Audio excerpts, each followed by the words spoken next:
My name is Juliet, 35 years old, and a fiercely protective single mother to my 8-year-old daughter, Lily. Every year we attend the big family gathering at my mother's house. This time, halfway through dinner, I realized Lily had been missing too long.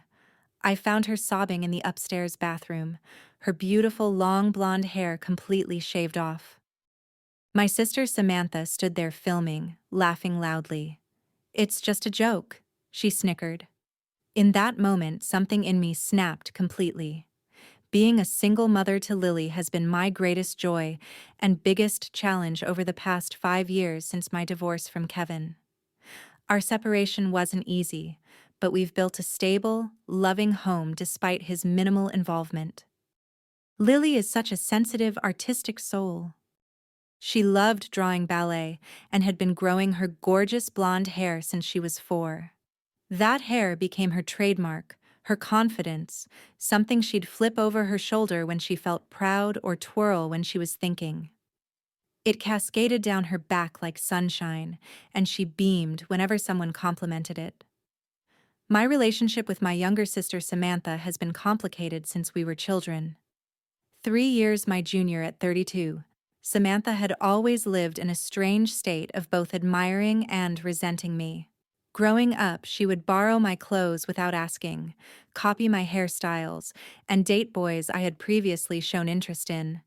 But there was always a darker side to her attention-seeking, what she called pranks.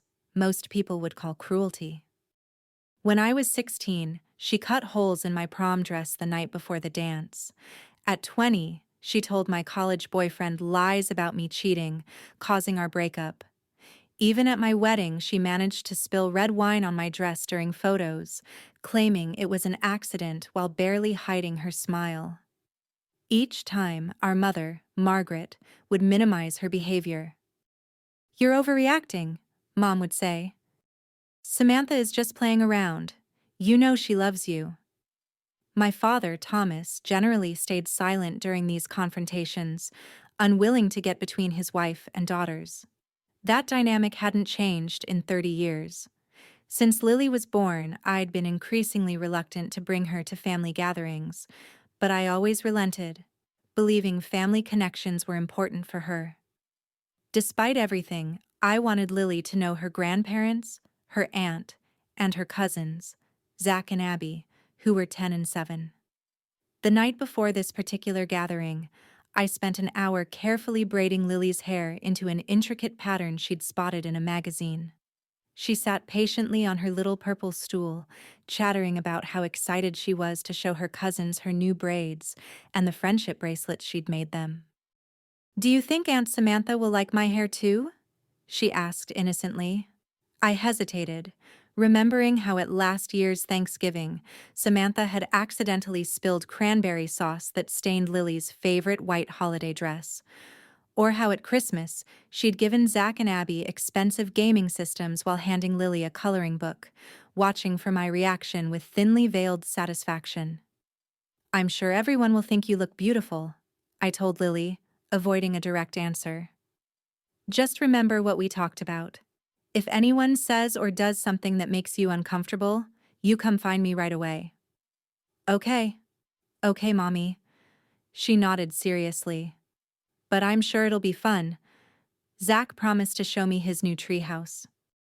Looking at her excited face in the mirror, her eyes bright with anticipation, I pushed down my concerns. Surely Samantha wouldn't target an 8-year-old child directly. And this year, I promised myself I wouldn't let any underhanded comments or subtle digs ruin our day. How terribly wrong I was. The drive to my mother's suburban home took 45 minutes, with Lily singing along to her favorite songs the entire way. Margaret and Thomas lived in the same house where Samantha and I grew up. A spacious colonial with the same swing set in the backyard, though it was now weathered from 25 years of use. When we arrived, the driveway was already filled with cars. Mom always invited the extended family, aunts, uncles, cousins, making these gatherings feel more like reunions. Colorful balloons decorated the mailbox, and a family gathering banner hung above the front door. Mom loved her decorations. Grandpa! Lily squealed, spotting my father, Thomas, tending to the grill on the back patio as we walked up the driveway. He turned his weathered face, breaking into a genuine smile. Whatever his faults in navigating family conflict, Thomas adored his granddaughter. "There's my butterfly," he called, setting down his grilling tongs to scoop Lily into a bear hug. "Look at your beautiful hair. Did your mom do that for you?" "Yep. It took a whole hour," Lily announced proudly, twirling to show off her braids. "Well worth it. You look like a princess," he said before giving me a warm side hug. "Good to see you, Juliet. Your mother's inside finishing up the appetizers." My Aunt Patricia appeared from the kitchen door, carrying a tray of lemonade. At 60, Patricia was my mother's sister and often the voice of reason at family gatherings. She gave me a knowing look that said she understood my apprehension about these events. "Juliet, you look wonderful," she said, setting down the tray to embrace me. "And Lily, those braids are magnificent. You must teach me how to do that, Juliet." "Aunt Patricia, I made you something," Lily said, digging in her little backpack to produce a colorful beaded bracelet. "Oh my goodness, it's beautiful. I'll wear it right now," Patricia said, slipping it onto her wrist with genuine appreciation. The backyard was filled with familiar faces. Cousins I only saw at these gatherings were catching up in clusters around the yard. Children of various ages played tag around the old oak tree. Lily quickly spotted her cousins, Zach and Abby, playing with water guns near the flower beds. "Can I go play with them, Mom?" she asked, bouncing on her toes. "Sure, honey, just be careful of your nice clothes," I called as she raced off. Patricia linked her arm through mine. "Come on, let's get you a drink. You look like you could use one." Inside, my mother was arranging cheese and crackers on her best serving platter. At 65, Margaret still dyed her hair the same blonde shade she'd worn for 30 years. She looked up as we entered, her smile not quite reaching her eyes. "Juliet, there you are. I was beginning to think you weren't coming." Her tone carried the slightest edge, though most people wouldn't notice it. "We said noon, Mom. It's 12:15, I replied, leaning in to kiss her cheek. "Well, it's nice you could make it." Samantha texted that they're running a bit late. Derek had some work call he couldn't miss. She straightened her floral apron. "Is Lily with you?" "She's outside with Zach and Abby." "Those kids grow so fast," she sighed. "Zach is already in advanced math, did Samantha tell you? And Abby just won a regional gymnastics competition." I nodded, used to hearing about my niece and nephew's accomplishments. Margaret never failed to mention them, just as she never asked about Lily's achievements in ballet or her perfect reading scores. The next hour passed pleasantly enough. I chatted with relatives I rarely saw, enjoying the normalcy of family gossip and updates. Around 1:30, the front door opened, and Samantha's voice rang through the house. "Hello, everyone. The party can start now." My sister entered like she always did, as if a spotlight should be following her. Samantha had the same blonde hair as me, though hers was highlighted and styled in an expensive cut. She wore designer jeans and a blouse that probably cost more than my entire outfit. Her husband Derek followed behind, carrying a cake box and looking slightly harried. "Juliet?"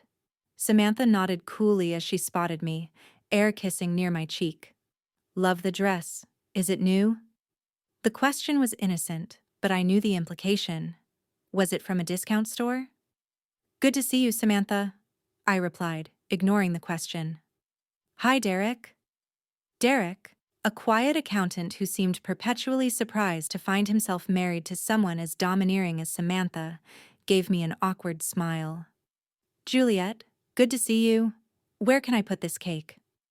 "Oh, give it here," my mother interrupted, taking the box from him with reverence. "Samantha got it from that French bakery downtown. It cost a fortune, but she insisted." Samantha got it from that French bakery downtown. It cost a fortune, but she insisted. Isn't that thoughtful? I forced a smile as Mom led Samantha away, already deep in conversation about Samantha's recent landscaping project.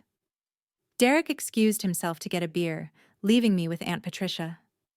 Same old, Patricia muttered under her breath, making me smile genuinely for the first time since arriving. The children burst through the back door, Lily in the lead. Her face was flushed with excitement. Mom, Zach says they have a new game to play upstairs. Can I go? Before I could answer, Samantha appeared behind her, placing her hands on Zach's shoulders possessively. Oh yes, Zach has been dying to show everyone his new video game system. All the kids are going up to play. Her eyes fell to Lily's hair, and something flickered across her face. What elaborate braids. Someone's trying very hard to be the center of attention. Lily helped design them, I said evenly. She's been looking forward to showing everyone.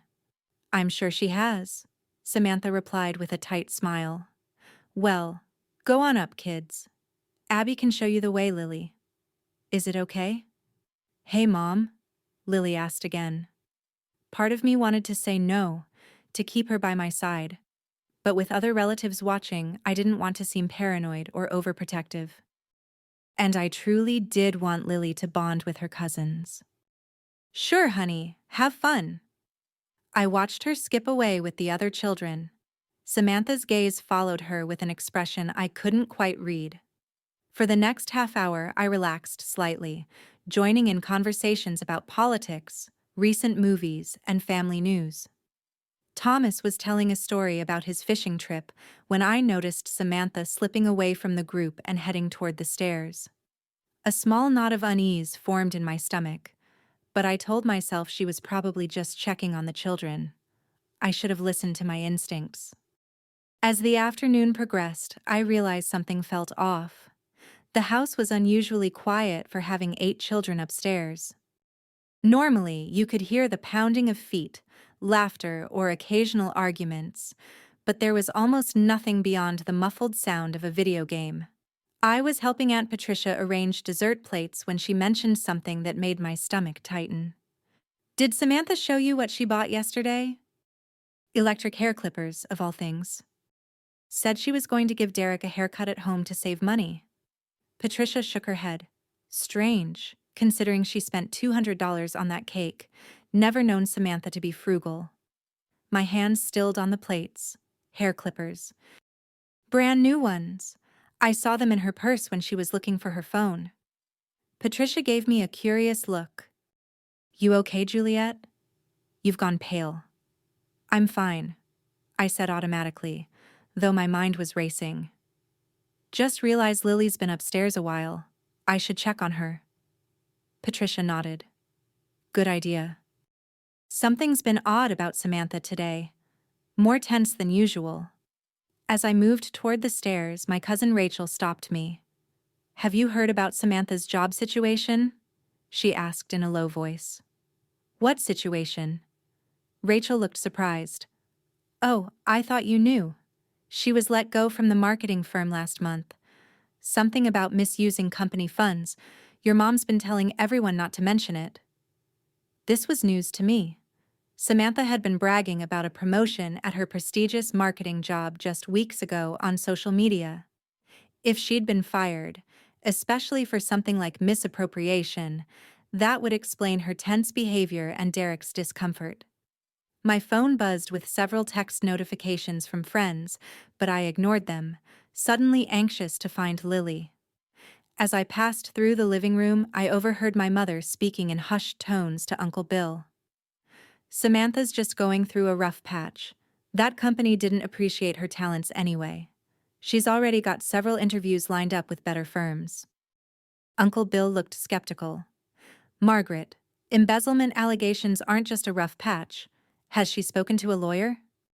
It's all a misunderstanding, Mom insisted, then noticed me hovering nearby. Juliet, did you need something? Just going to check on Lily, I said, pretending I hadn't heard anything. The children are fine. They're playing games, she dismissed. We're about to serve dinner. Can you help bring out the side dishes? In a minute. I haven't seen Lily for over an hour. I continued toward the stairs, noticing Derek standing alone by the window nursing a beer. He avoided my eyes as I passed, which only increased my unease.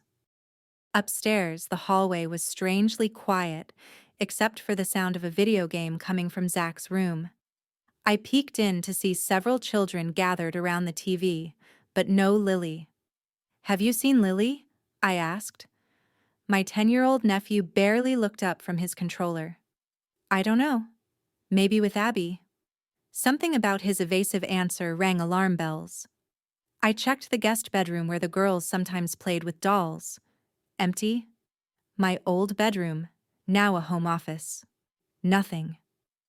I was about to check my parents' room when I heard it, a faint sobbing coming from behind the closed bathroom door. Lily, I called, knocking gently.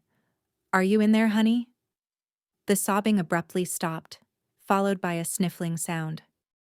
Go away, came Lily's small, broken voice. Sweetheart, it's Mom. Let me in, please. No.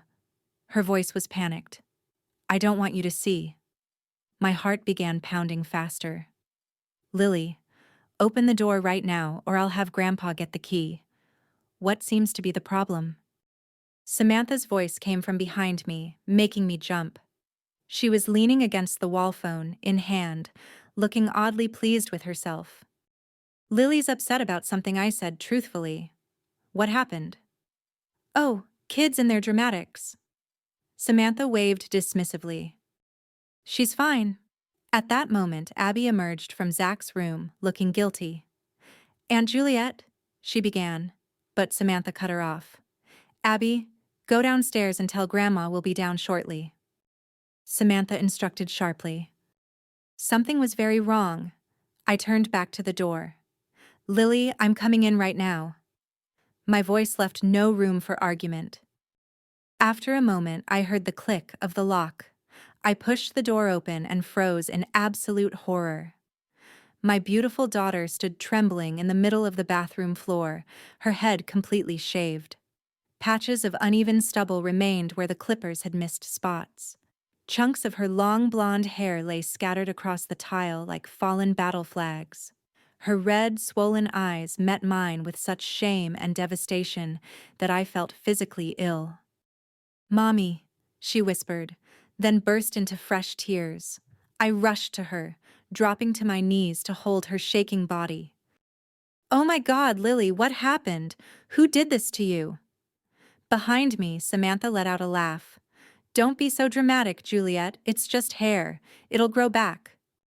I turned slowly, still holding Lily, to see my sister holding up her phone. She was recording us. You did this. My voice didn't sound like my own. She needed to learn not to be so vain, Samantha said matter-of-factly. Everyone's always fawning over her precious hair. Zach and Abby held her still while I gave her a little makeover. Look, I got the whole thing on video. She turned her phone screen toward me, showing Lily struggling while Zach and Abby pinned her arms. Lily was crying, begging them to stop, as Samantha ran electric clippers over her head, laughing. Say goodbye to your princess hair. By now, other adults had gathered in the hallway, drawn by the commotion. My father pushed through, stopping short at the bathroom doorway. Good Lord, he breathed, taking in the scene. What have you done, Samantha? It's just a joke, Dad. Everyone's so sensitive these days. Samantha rolled her eyes. Some of the relatives were staring in shock. Others, to my disgust, were struggling to hide smiles, as if this was just a silly prank rather than an assault on a child. My mother appeared, looking annoyed at the disruption. What is going on up here? Dinner is getting cold. Look what your daughter did to Lily, I said, my voice shaking as I turned my sobbing daughter toward her. For a moment, my mother looked genuinely shocked. Then her expression hardened. Well, it's certainly not stylish, but it will grow back. Lily stopped crying. It's not becoming? Not becoming? I echoed in disbelief. Mom, they held her down and shaved her head against her will. She's traumatized. I've already posted the video to the family group chat, Samantha announced proudly. It's hilarious. She screamed like we were killing her. Lily buried her face against me, trying to hide under the towel I'd wrapped around her shoulders. You filmed it?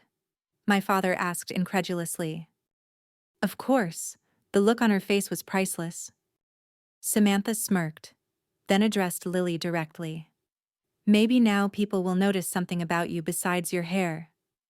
That's then I saw it clearly for the first time, the pure jealousy in my sister's eyes as she looked at my daughter.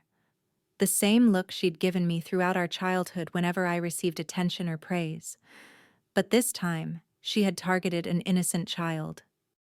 My child? Zach and Abby helped hold her down? I asked, my voice dangerously quiet. They were just playing along. Samantha shrugged. Right, kids.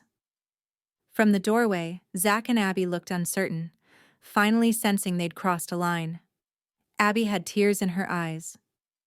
Lily kept screaming to stop. Abby whispered, I told Mom maybe we should stop. But she said Lily needed to toughen up. The bathroom suddenly felt too small, too hot. Lily continued to sob against me, and I could feel her hot tears soaking through my dress. 5 years of building her confidence, her sense of self, shattered in minutes by the people who were supposed to love her. Something dark and furious unfurled inside me. This wasn't just about hair. This was about power, cruelty, and the years of enabling that had allowed Samantha to believe she could harm a child and face no consequences. I stood slowly, keeping Lily close to me. The crowd in the hallway parted as I carried my daughter toward the stairs, my mind already made up about what would happen next. Where do you think you're going? Samantha called after me, still holding her phone up. Don't be such a killjoy. We're about to have dinner. I ignored her, focused solely on getting Lily somewhere safe. My daughter clung to me, still hiding her face against my shoulder. I could feel her small body trembling. Juliet, you're overreacting, my mother said, following us down the stairs. Samantha didn't mean any harm. It was just a silly prank. I stopped at the bottom of the stairs and turned to face her, careful to keep my voice level despite the rage building inside me. A prank is a whoopee cushion or a fake spider, Mom. This was assault. They physically restrained my daughter and cut off her hair while she begged them to stop. The family gathering had come to a standstill, with everyone watching our confrontation. Aunt Patricia appeared at my side, gasping when she saw Lily's shaved head. Oh my God, she whispered, placing a gentle hand on Lily's back. You poor, sweet child. Samantha sauntered down the stairs, still recording with her phone. The video already has 20 likes in the family chat. Everyone thinks it's hilarious. Something snapped inside me. I handed Lily to Patricia and advanced on my sister. Give me the phone, Samantha, now. No way. She laughed, holding it above her head. This is gold. Maybe it'll go viral. Spoiled princess gets reality check. I lunged for the phone, but Samantha danced backward, laughing louder. What's wrong, Juliet? Can't take a joke? Your precious little princess will survive. Unlike some of us who had to grow up in your shadow, never being good enough. This has nothing to do with our childhood issues, I hissed. This is about you assaulting my daughter. Assault? Samantha scoffed. Don't be melodramatic.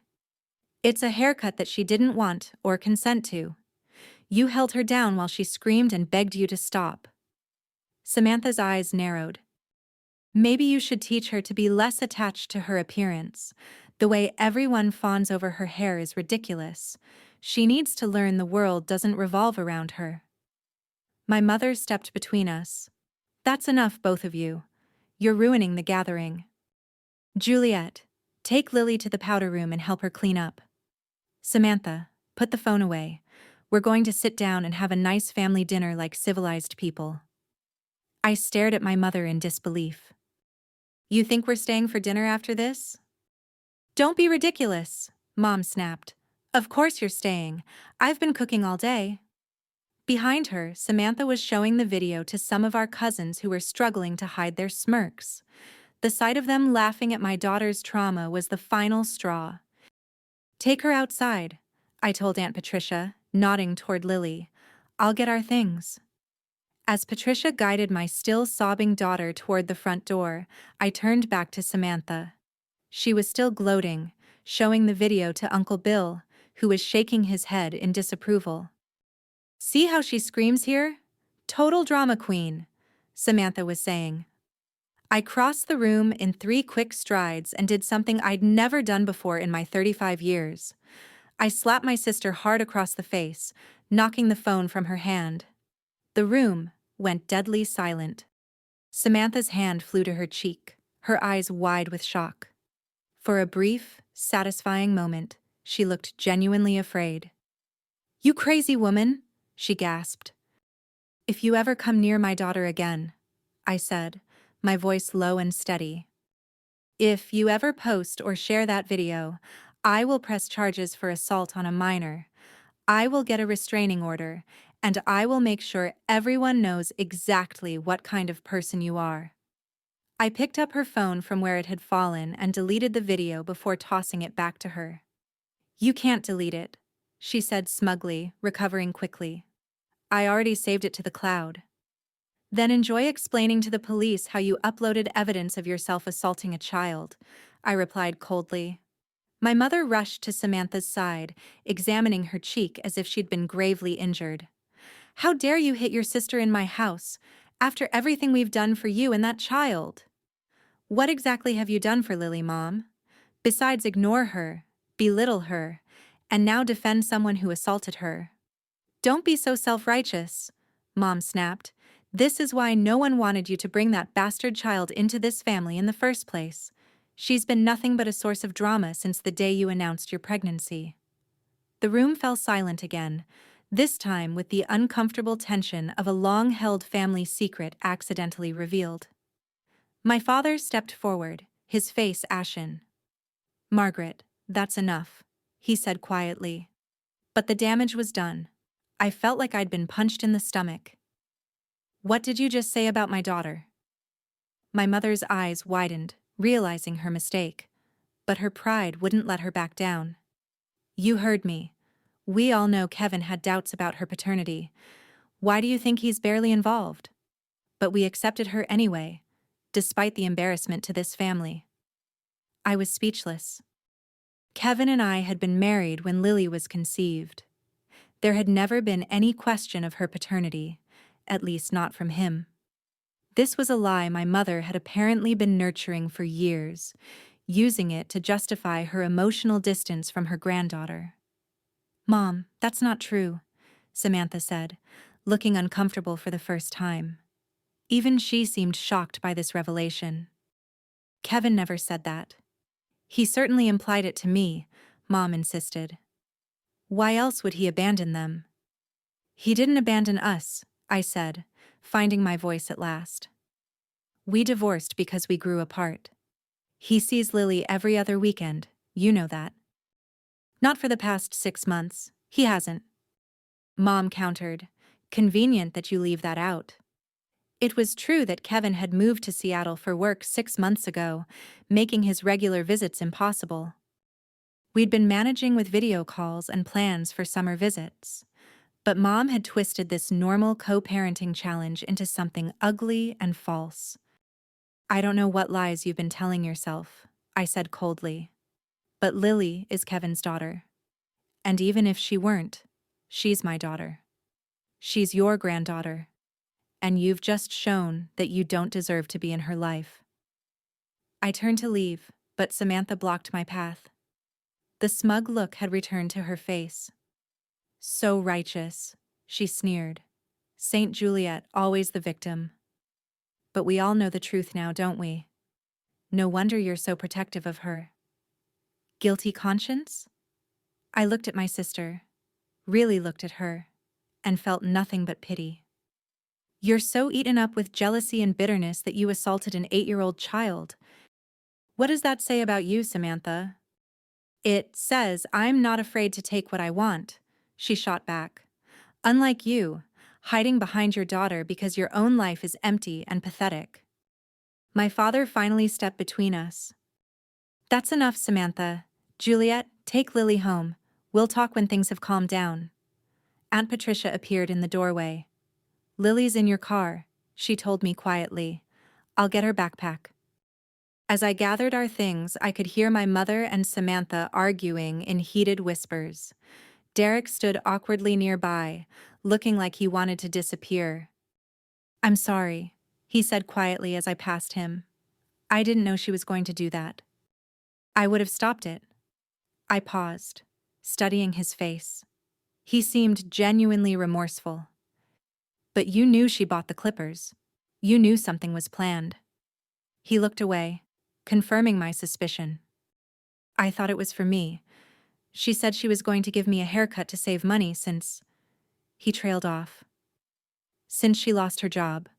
I finished for him. He nodded miserably. Things haven't been good, Juliet. She's not handling it well. That doesn't excuse what she did to Lily. I know, he agreed. It was wrong. I'll talk to her. I doubted his talk would make any difference, but I had no energy left for his marital problems. Goodbye, Derek. As I walked toward the door, my mother made one last attempt to salvage her illusion of a perfect family gathering. If you leave now, Juliet, don't bother coming back, she called after me. Family loyalty still means something to some of us. I turned one last time, surveying the room full of relatives who had stood by and watched a child be traumatized without intervening. Some looked ashamed, others uncomfortable, a few defiant. My father looked torn, as always, between his wife's demands and his own conscience. Family loyalty, I repeated. Is that what you call what happened today? Because from where I stand, loyalty means protecting those who can't protect themselves. It means standing up against cruelty, not enabling it. If this is your definition of family, then we're better off without it. With those words hanging in the air, I walked out the front door, closing it firmly behind me. In the car, Lily sat huddled in the passenger seat, a blanket from the trunk wrapped around her shoulders, hiding her head. Her eyes were swollen from crying, her face blotchy and exhausted. I'm sorry, Mommy, she whispered as I got in. I tried to stop them, but they were too strong. My heart shattered all over again. Oh, baby, this is not your fault. Not at all. You have nothing to be sorry for.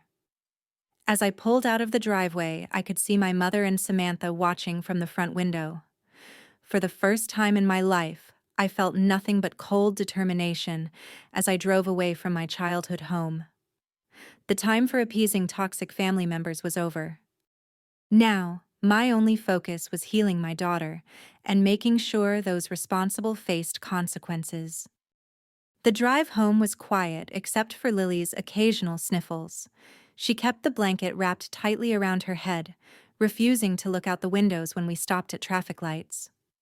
What if someone sees me? She whispered when I suggested she might be more comfortable without it. There's nothing wrong with how you look, I told her, though my heart ached knowing how she must feel. But you can keep it if it makes you feel better right now. By the time we pulled into our driveway, the sun was setting. Our modest 2-bedroom house with its small front garden and wind chimes hanging from the porch had never looked more like a sanctuary. Home, safety, I don't ever want to go back there, Lily said as I unlocked the front door. You won't have to, I promised. Not ever again if you don't want to. Once inside, Lily headed straight to the bathroom. I followed, worried about what she might do or feel seeing her reflection again. She stood before the mirror, slowly lowering the blanket to reveal her nearly bald head, running her fingers over the uneven stubble where her beautiful hair had been. I look like an alien, she whispered, fresh tears welling in her eyes. I knelt beside her. You look like my strong, beautiful girl who went through something terrible today, and I'm so sorry I wasn't there to protect you. Why did Aunt Samantha do this? She asked, her voice small and confused. Why does she hate me? How do you explain adult jealousy and cruelty to an 8-year-old? How do you make sense of something so senseless? Your aunt has a lot of problems inside herself, I said carefully. None of this has anything to do with you. Some people hurt others when they feel bad about themselves. And Grandma called me a bad name, Lily continued. Bastard child. What does that mean? The rage I'd been suppressing for Lily's sake threatened to overwhelm me again. It's an old-fashioned mean word that isn't true. Grandma was wrong to say it, and she was wrong about everything today. Lily turned to face me, her expression suddenly older than her years. Are we still family with them? Do I still have to call them Grandma and Grandpa and Aunt Samantha? No, I said firmly. Family isn't just about being related by blood. Real family treats you with love and respect. They don't hurt you on purpose. I ran a bath for Lily, adding her favorite lavender bubbles. While she soaked, I made 3 important phone calls. The first was to my friend Megan, a family lawyer. They did what? She exclaimed when I explained what had happened. Juliet, that's assault on a minor. You need to file a police report immediately. I will, I promised. But first, I need to make sure Lily is okay. My second call was to Dr. Bennett, a child psychologist Lily had seen briefly after the divorce. She agreed to see us first thing Monday morning. Document everything, she advised. Take photos of her head. Write down exactly what happened while it's fresh in your mind. This kind of betrayal by family members can be deeply traumatic. My third call was to Kevin. Despite what my mother had implied, Kevin had never questioned Lily's paternity. Our divorce had been about growing apart, not infidelity. He was living in Seattle now, but remained involved in Lily's life through weekly video calls and planned visits. When I told him what had happened, he was furious. I'm booking a flight right now, he said. I'll be there tomorrow. Those people are never coming near our daughter again. By the time I finished my calls, Lily had gotten out of the bath and put on her favorite pajamas. I found her sitting on her bed, looking lost. Can I sleep with you tonight? She asked. Of course, sweetheart. As we curled up in my bed, my phone began buzzing with messages. My mother, my father, even Samantha. I turned it off without reading any of them. Tomorrow would be soon enough to deal with the fallout. Tonight was for comforting my daughter. What about school? Lily whispered in the darkness. Everyone will laugh at me. We'll figure it out, I promised. Maybe you'll want to wear a pretty scarf or hat for a while. Or maybe you'll decide to rock your new look and show everyone how brave you are. But whatever you choose, I'll be right beside you. I'm not brave, she said, her voice cracking. I cried and screamed when they held me down. That doesn't mean you're not brave, I told her, stroking her back. Being brave means continuing on, even when you're scared or hurt. And you're the bravest person I know. She fell asleep, eventually exhausted from the emotional trauma of the day. I lay awake beside her, my mind racing with plans and decisions. By morning, I had a clear course of action. No more allowing toxic behavior for the sake of family peace. No more exposing Lily to people who couldn't respect basic boundaries. When the doorbell rang at 7:30 the next morning, I wasn't surprised. I carefully extracted myself from Lily's sleeping form and went to answer it, already knowing who I would find. My parents stood on the porch, looking tired and anxious. My father held a large gift bag with tissue paper sticking out the top. What do you want? I asked, not inviting them in.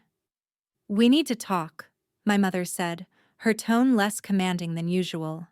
Things got out of hand yesterday. Out of hand? I repeated incredulously. Is that what you call it when your daughter assaults your granddaughter? Please, Juliet, My father interjected. Just hear us out. We brought something for Lily. He held out the gift bag. I took it and looked inside. An expensive wig, blonde and synthetic, lay nestled in tissue paper. You think this fixes anything? I asked, fighting to keep my voice down so I wouldn't wake Lily. It's a start, Mom said. We feel terrible about what happened. Do you? I challenged. Because yesterday you were defending Samantha and insulting my daughter. My mother had the grace to look ashamed. I was upset. I said things I didn't mean, like calling my daughter a bastard child, questioning her paternity. Those seemed like things you've been thinking for a long time. Mom, I was wrong, she admitted, the words clearly difficult for her to say. I'm sorry. Under normal circumstances, this unprecedented apology from my proud mother might have moved me, but these weren't normal circumstances. Where's Samantha this morning? I asked. Is she sorry too? My parents exchanged glances. Samantha's island, dealing with the consequences of her actions, my father said carefully. What does that mean? My mother sighed heavily. Someone at the gathering yesterday posted the video on social media. One of Samantha's former colleagues saw it. It's spreading quickly, and the comments are not kind. The job interviews she had lined up have been canceled, my father added. No company wants to hire someone filmed assaulting a child. A part of me felt vindicated hearing this, but another part was concerned about the video being public. I don't want Lily exposed like that, I said firmly. I want that video taken down.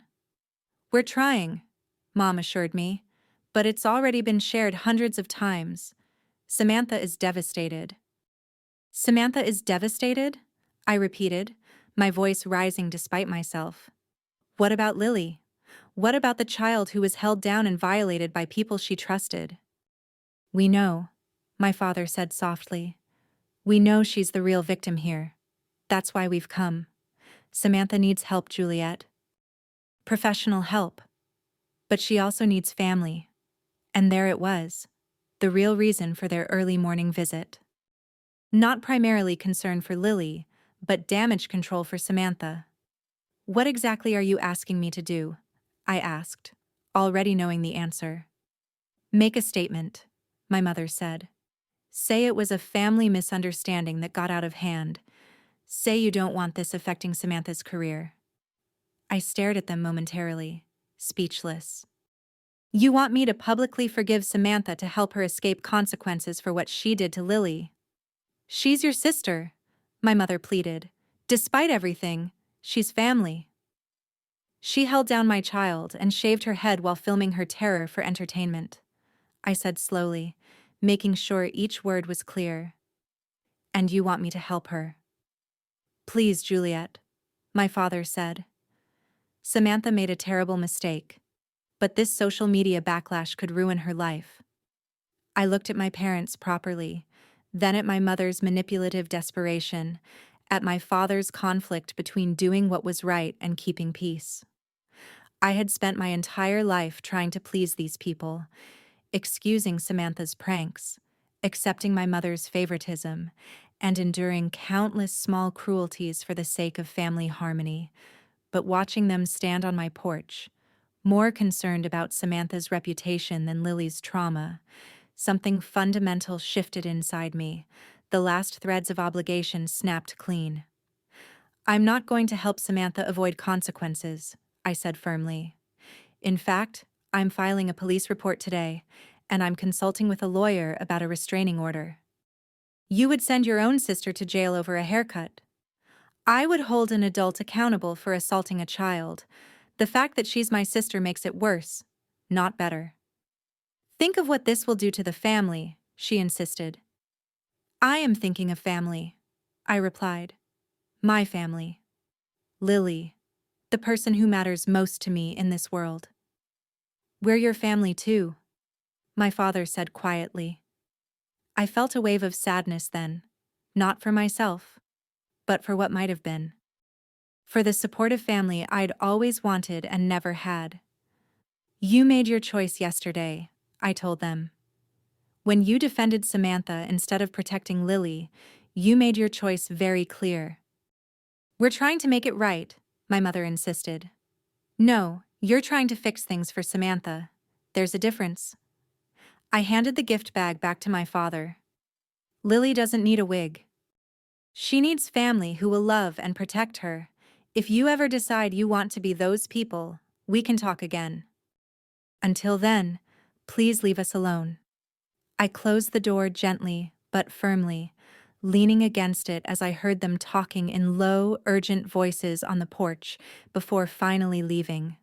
When I turned around, Lily was standing in the hallway in her pajamas, her vulnerable shaved head exposed.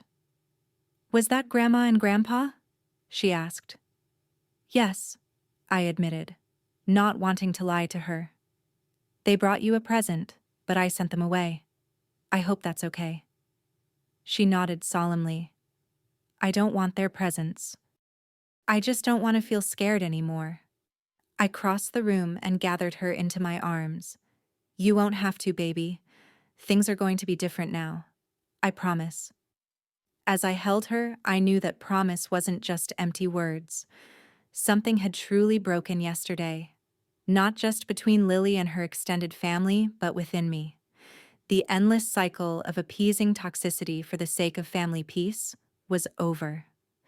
From now on, our well-being would come first, no matter what. The next week was a blur of activity as I took decisive steps to protect Lily and hold Samantha accountable. Monday morning began with a visit to the police station, where I filed a formal report against my sister for assault on a minor. The officers took photographs of Lily's shaved head and recorded her account of being held down against her will. "Will Aunt Samantha go to jail?" Lily asked as we left the station. "I don't know, sweetheart," I answered honestly. "But what she did was wrong, and there need to be consequences so she doesn't hurt other children." Our next stop was Dr. Bennett's office. The child psychologist greeted Lily warmly, admiring the colorful scarf I'd helped her wrap around her head that morning. "That's a beautiful scarf," Dr. Bennett said. "It brings out your eyes." Lily managed a small smile, the first I'd seen since the incident. For the next hour, Dr. Bennett spoke with Lily alone while I waited anxiously in the reception area. When they finished, Dr. Bennett invited me in for a brief discussion while Lily drew pictures in the waiting room. "She's experiencing significant trauma," Dr. Bennett told me frankly. "Being physically restrained by family members, having her bodily autonomy violated, being filmed during a vulnerable moment. These are all profound betrayals of trust." "What can I do to help her?" I asked, fighting back tears. "You're already doing it," she assured me. "You removed her from the situation. You're holding the perpetrators accountable, and you're getting her professional support. Now she needs time, consistency, and lots of reassurance that she's safe and loved." Dr. Bennett recommended weekly sessions and suggested joining a support group for children dealing with family trauma. She also provided resources for helping Lily prepare to return to school. "Children can be cruel about appearance differences," she warned, "but they can also be surprisingly adaptable and supportive with the right guidance." That afternoon, I met with the principal and school counselor at Lily's elementary school. They were horrified by what had happened and immediately offered their support. "We can arrange a class discussion about respecting differences before Lily returns," the counselor suggested. "Without singling her out, we can prepare her classmates to be supportive," the principal added. "And we have a strict no-bullying policy. Any child who teases Lily will face immediate consequences." Their support was a welcome contrast to the betrayal we'd experienced from family. By Wednesday, Lily felt ready to return to school, armed with a collection of colorful scarves and hats I'd purchased for her. To my surprise, her best friend Zoe arrived at our door that morning sporting a newly buzzed haircut. "Mom said I could do it to show Lily she's not alone," Zoe explained, beaming with pride. "Do we match?" Lily's eyes filled with tears, but this time they were tears of gratitude. She removed her scarf, revealing her growing stubble. "We match," she confirmed, reaching for her friend's hand. While Lily was at school, I met with Megan, my lawyer friend, to discuss legal options. "The police report is a good start," she said, "but I also recommend filing for a temporary restraining order against your sister. Given what happened, any judge would grant it." "What about my parents?" I asked.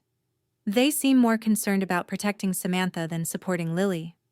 Megan considered this. "Unless they've made specific threats, we don't have grounds for a restraining order against them. But you have every right to limit contact. You're Lily's mother. You decide who has access to her." By Thursday, news of the incident had spread further than I'd anticipated. My phone rang with a number I didn't recognize. "Is this Juliet Williams?" a woman's voice asked when I answered. "Yes. Who's calling?" "My name is Rachel Gonzalez. I'm a reporter with the Daily Chronicle. We've received information about an incident involving your daughter and sister that's gone viral online. I'd like to get your side of the story." I froze. The last thing I wanted was media attention making this ordeal even more public. "I have no comment," I said firmly. "And I'd appreciate you respecting my daughter's privacy. She's a minor who's been through enough." "I understand," the reporter said, sounding genuinely sympathetic. "But you should know the video has over 50,000 views now. People are calling your sister the haircut aunt from hell. If you want to control the narrative at all..." After hanging up, I immediately checked social media. To my horror, the video had indeed gone viral, with hundreds of outraged comments condemning Samantha. While the public support for Lily was touching, the thought of thousands of strangers watching her moment of trauma made me sick. I called Megan again. "Can we get the video taken down?" "We can try," she said. "I'll send cease and desist letters to the platforms, but once something's online, I know." I sighed. It's never really gone. That evening, I received an unexpected call from Derek, Samantha's husband. "I wanted you to know I've moved out," he said without preamble. "What Samantha did was unforgivable. I can't be married to someone who would hurt a child like that." I was stunned. "I'm sorry, Derek. I know this must be difficult." "Don't be sorry," he said firmly. "I should have stepped in sooner. I've known for a long time that Samantha's behavior wasn't normal, but I kept making excuses. Watching that video going viral was a wake-up call. I've been enabling her just like your parents have." Before hanging up, he added, "I've given a statement to the police supporting Lily's account. I want to do what's right." Friday brought another surprise visitor. Aunt Patricia standing on my porch with a large basket of Lily's favorite cookies and art supplies. "I should have done more that day," she said as I invited her in. "I should have stopped Samantha somehow." "You were the only one who helped us leave," I reminded her. "That meant a lot."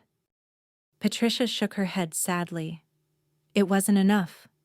I've enabled your mother and Samantha for too long, keeping the peace instead of speaking the truth. That ends now. I want you and Lily to know you have family who stands with you, who knows right from wrong." Her support brought tears to my eyes. "Thank you. That means more than you know." The weekend brought more developments. Kevin arrived from Seattle, staying at a nearby hotel but spending most of his time with us. Having Lily's father present provided another layer of security and normalcy that helped her begin to heal. Together, Kevin and I took Lily to a salon specializing in children's hair. The stylist, a kind woman named Trina, examined Lily's uneven stubble. "We can even this out into a cute pixie style," she suggested. "And I have some wonderful healing oil for your scalp." Lily hesitated. "Will I still look like a girl?" "The most beautiful, stylish girl," Trina assured her. "Plenty of girls choose short hair because it looks so chic." She showed Lily photos of female celebrities with short haircuts, helping her see that femininity wasn't tied to hair length. "And it feels nice when you touch it. It shows off your beautiful eyes," Kevin told her, "and it'll be perfect for summer swimming." Sunday evening, as Kevin prepared to return to Seattle with promises to call daily and plans for Lily to visit during summer break, my phone rang again. It was my father.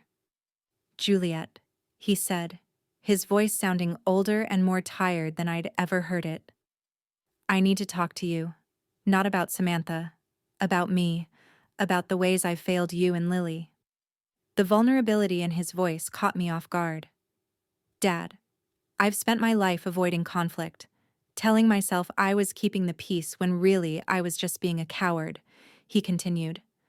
"I let your mother favor Samantha. I let Samantha bully you. And now I've let both of them hurt Lily." I sat down, unprepared for this level of self-awareness from my conflict-avoidant father. "Your mother and I are in counseling," he continued, "separately and together. I don't expect you to forgive me right away, or maybe ever, but I want you to know I'm finally facing the truth about our family dynamics, and I'm so sorry, Juliet, for everything." By the time Monday morning arrived again, exactly 1 week after the incident, the world felt fundamentally different.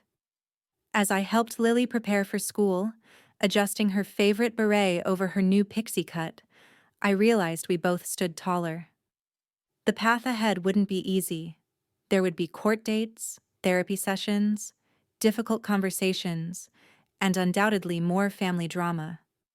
But for the first time, I felt completely certain about where my boundaries lay and how far I would go to protect my daughter. The family patterns of generations had been broken.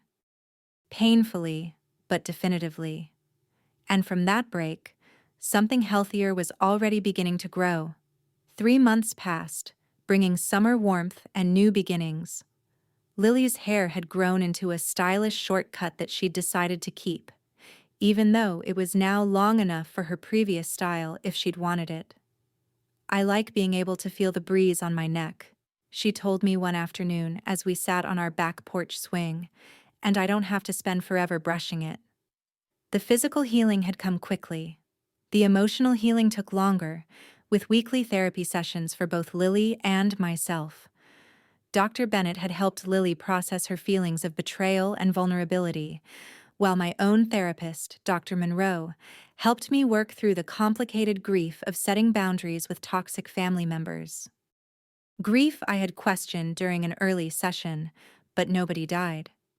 "You're grieving the family you wished you had," Dr. Monroe explained. "The supportive mother, the loving sister, the protective father. It's okay to mourn those relationships even as you build healthier ones." The legal consequences for Samantha had been significant, though less severe than they might have been. The district attorney had charged her with assault on a minor, but allowed her to plead to a lesser charge that included community service, mandatory counseling, and a restraining order preventing her from contacting Lily. The social media fallout had ultimately worked in our favor. After the initial viral spread of the video, public outrage had led to most platforms removing it as content depicting child abuse. Samantha had lost her new job opportunity and, according to my father, was struggling to find employment with her digital reputation damaged. "She's finally facing real consequences," my father told me during one of our careful rebuilding conversations. "Your mother still struggles with that. But I'm holding firm. No more enabling." My relationship with my father was slowly healing. He came by once a week to spend time with Lily, always respecting my boundaries and never pressuring me to reconcile with Samantha or my mother.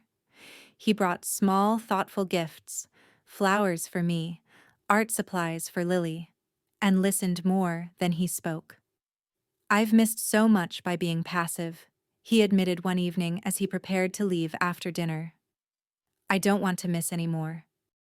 My mother was a different story. After her initial attempt to make me help Samantha avoid consequences, she had retreated into wounded pride and martyrdom. She sent occasional texts about how painful it was to be cut off from family, but never acknowledged her role in the situation or asked how Lily was healing. Classic narcissistic response: Dr. Monroe noted when I shared these messages. When unable to control the narrative, she positions herself as the victim. The healthiest surprise had been the strengthened relationships that emerged from the wreckage of old ones. Aunt Patricia had become a regular presence in our lives, dropping by with baked goods and stories about my childhood that painted a more accurate picture of family history than my mother's selective memories. Your mother was always jealous of the attention you received as a child, she revealed one afternoon over tea.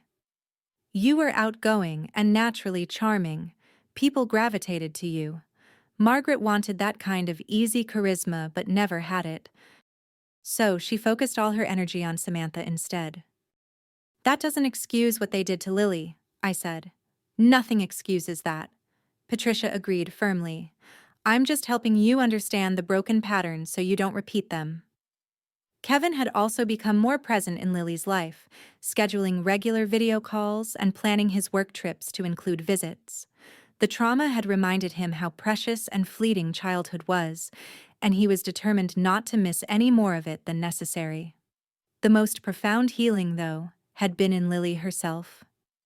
The terrified, sobbing child hiding under a blanket had transformed into a more confident, self-aware person than she'd been even before the incident.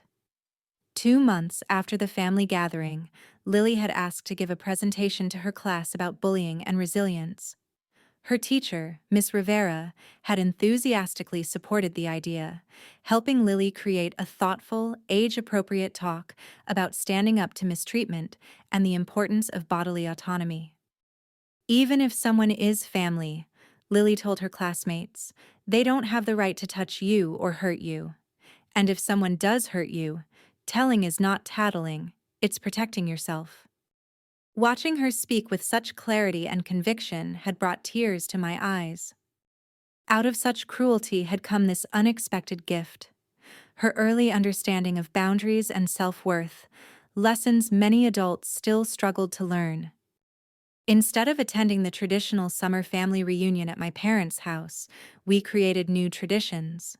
Lily and I, sometimes joined by Kevin or Aunt Patricia, or my newly supportive cousins Rachel and Michael, took weekend trips to the lake, had backyard movie nights, and volunteered at the local animal shelter. Family is who treats you with love and respect, became our unofficial motto, repeated whenever Lily asked difficult questions about Samantha or her grandmother. On a warm August evening, as Lily's 9th birthday approached, we sat together on the front porch, making invitations for her party. She carefully wrote out names, her school friends, our neighbors, Aunt Patricia, her father, and several other supportive adults who had helped during the difficult months. Mom, she asked, setting down her marker, do you think people can really change? I considered the question carefully. I think people can change if they truly want to and are willing to do the hard work. Why do you ask? I was wondering about Grandma and Aunt Samantha, she said. Do you think they'll ever change? The question pierced my heart. Despite everything, she still wondered about the family members who had hurt her. I don't know, sweetheart, I answered honestly. Your aunt is in therapy now, which is a good first step. But real change means acknowledging the harm you've caused, making amends, and behaving differently over time. Like Grandpa is trying to do, she observed. Yes, like Grandpa, she nodded thoughtfully. I'm not ready to see them again, but maybe someday if they change for real. That's very mature, Lily, and it's completely your choice. You don't owe forgiveness to anyone who hasn't earned it. Dr. Bennett says forgiveness is for yourself, not the other person, Lily said, returning to her invitations. But you still need boundaries. I smiled, recognizing the therapist's gentle guidance. Dr. Bennett is very smart. Later that night, after Lily was asleep, I sat alone on the porch with a cup of tea, reflecting on how much had changed in 3 short months.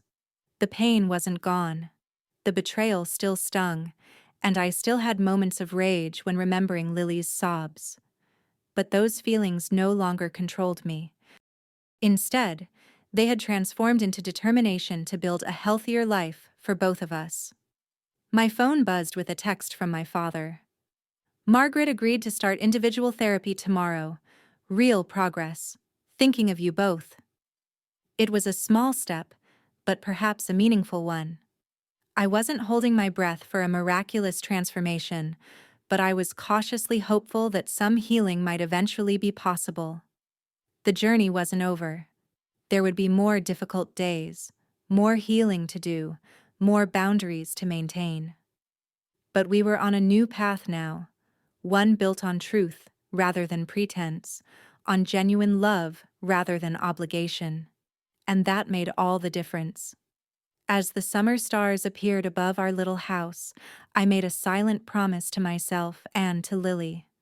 We would continue to choose truth over false harmony, authenticity over appearances, and love over loyalty to toxic patterns. We would remember that standing firm in your values isn't selfish, it's necessary, and we would never again mistake cruelty for care, no matter how it was disguised. Family could be a source of deep pain, but it could also be recreated and redefined. Family could be a source of deep pain, but it could also be recreated and redefined. We were living proof of that transformation, growing stronger with each passing day. Thank you for being part of our journey, and remember that healing is always possible, even after the deepest betrayals.